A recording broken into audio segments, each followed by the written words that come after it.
Welcome to Logic Shala. In the first video of Python the easy way, we will try to print hello world. This is the traditional way of starting any programming language.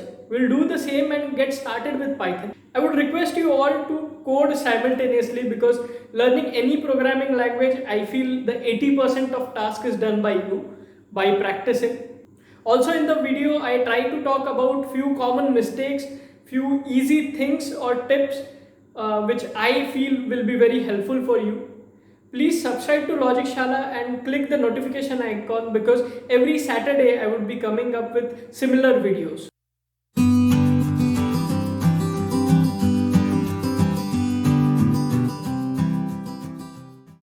So let's start.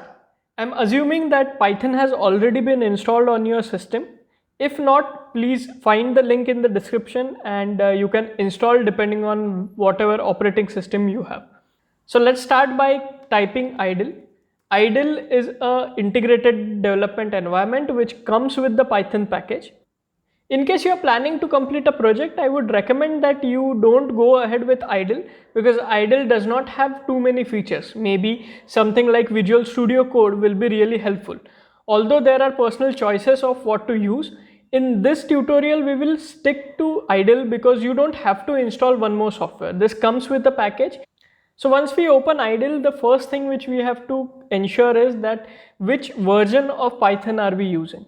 So in idle you can see in the top that it is 3.7.4. Now the same thing we can do from command line as well.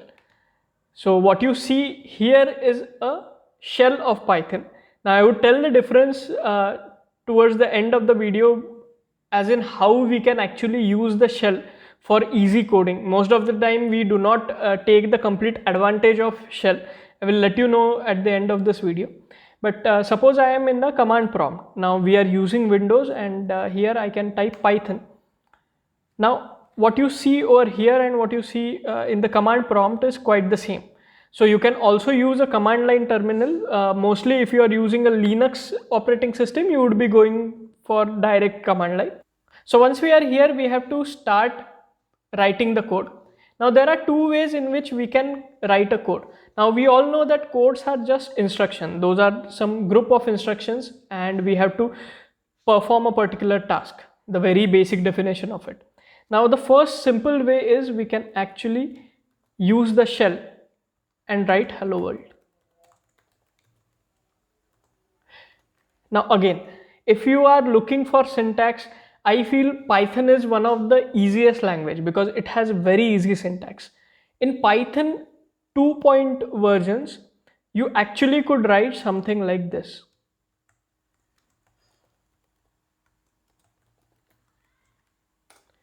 But because we are using 3.7.4 now, we will have to put up a practice of using parentheses. So these are things which may keep changing as Python keeps updating the versions. So we could see hello world getting printed on a shell, but as of now we have still not written a code, or as we call it as a Python script. So for that we have to go to new file and we can first save the file. I will name file as hello world. And once I have done this, I will have to write the same command over here.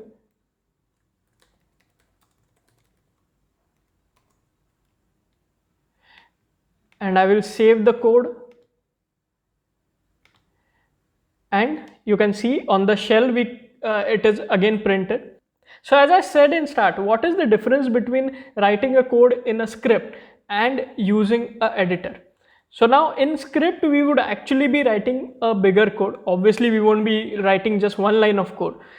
So in this case we will have to write the code in some file, and this is where the place is. Maybe we can try something else also here. Writing hello world was so simple, right? Maybe we can go ahead and write a simple if else condition. For this I take a variable which I call as student marks and I assign this as 35. Now you would notice, if you come from a C background, you would notice that we have not written a data type in this. Many of the languages require us to mention the data type for any variable, but in Python it automatically in a dynamic way interprets what data type will be. So instead of 35, if I had written its name, maybe something like John. Automatically Python would have understood that student marks is actually a string type variable and not an integer one. Now I have to write a if condition, and in this I can simply write it in this manner.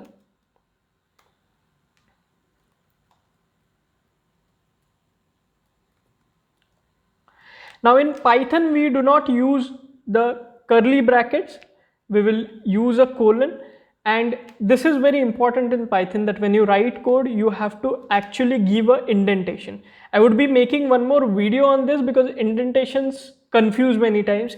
In other languages where indentations do not play a role, it doesn't matter if we indent or not. It is more for the readability of the code. But in Python it is extremely important. So you have to be very careful when you are working with someone else who is using some different configuration. So I would definitely try to make a video on this because these things really matter in Python.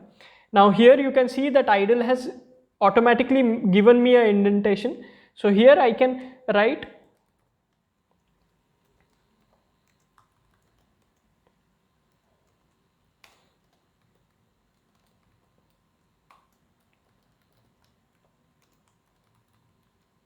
something like this.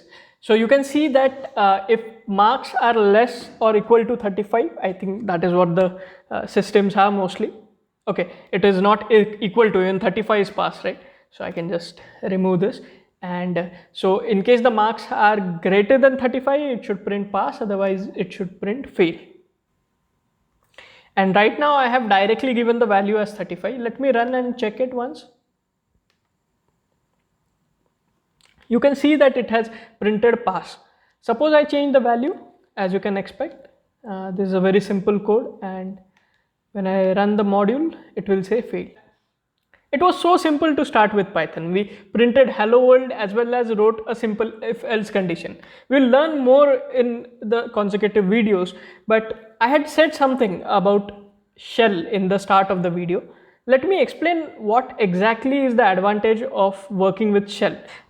Now, shell is something which you really should use if you are a Python developer because it is extremely helpful. Now, for example, I have a simple variable which I used in the code, and this is 35. Now, I believe that Python would have interpreted student marks as an integer, but how should I confirm? Now, in the shell, I can easily type in type, and I would get what exactly Python interpreted. Yes, it's a class int. Now many times it may so happen that I may require marks as float. Now in a lengthy code it will become difficult for me to debug. So I can quickly come to shell and try to find out. Alternatively, I have one more variable, student percentage, and suppose I say it as 34.0. Now again I want to know whether student percentage is an integer or a float. I can check it. Now I know that this is a float. Now if I want that student mark should be a float, I can typecast it. So shell is really useful in all these small little things which are extremely useful when you write a bigger code. I cannot stress enough on this, but you should really make a habit of using shell. As we try to learn list and further data types, I would show how we can make use of shell and actually help our development. Thank you for watching this video. Do let me know in the comments if you have any suggestion, and we will meet next Saturday in Python the easy way.